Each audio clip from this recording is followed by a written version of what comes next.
Now to another good idea, and imagine a machine that could power your house for free. Well, that's exactly what two Australian inventors claim they've developed. Using magnets and a battery, their new generator has been described as revolutionary. Foreign investors are lining up for a piece of the action. Chris Allen reports. So, John, this is the machine? Yes, this is it, Chris. What's it capable of? Well, it'll power a house. The machine will provide sufficient electricity to run a house and have power to burn. It sounds too good to be true, but inventor John Christie is convinced his machine will change the world. So, John, basically you're saying this machine can produce 5 times as much power as it consumes? Yes, it does. This one, exactly as we see it, it does. And in fact, it can produce more than that.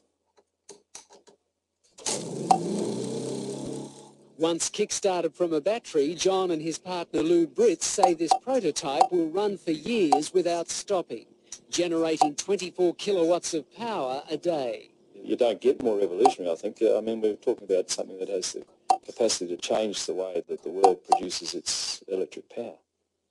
But there's a capacity to change the way that cars are propelled. It can replace the combustion engine, in fact. John, these are big claims. Are you sure you can live up to them? We don't really need to live up to them, Chris. The technology speaks for itself. I mean, a householder could buy one of these machines and install it in his garage and power his house forever without buying another kilowatt from a retailer. I mean, that's how serious it is. Steve Brassington is an independent electrical engineer. He's seen the machine and backs up everything John says. It's revolutionary. That's the only way to describe it. I think the technology, it's not bending physics, it's just using principles that I guess are commonly in use in power generation today in a different way. These guys have thought outside of the square. Basically, it's magnetic attraction and magnetic repulsion that provide the movement or the moment of the motor. Can you understand why some scientists are sceptical about it? There is no physicist or engineer who has looked at our motor or has looked at our figures who says it doesn't work. Lou is an electrician and John a businessman in Cairns in far north Queensland. The two unlikely inventors have been tinkering with their machine for 6 years. They've applied for an international patent and have been swamped by people wanting a piece of the action. Here's the cause. We mentioned the cores don't get hot. Local businessman Alex Roma is one of the many offering money to help develop the generator.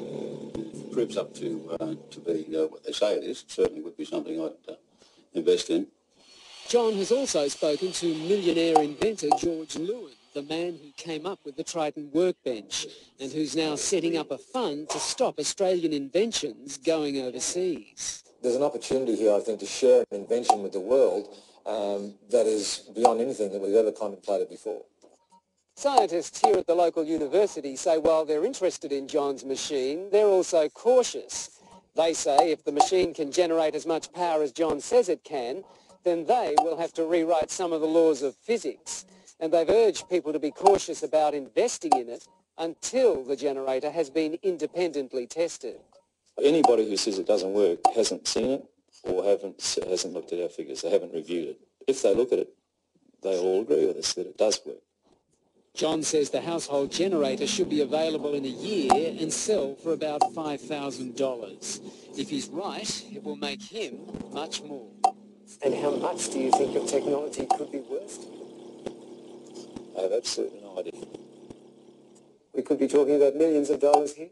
Yes, I'd very definitely talking millions of dollars, but I'd hesitate to even take a stab at it.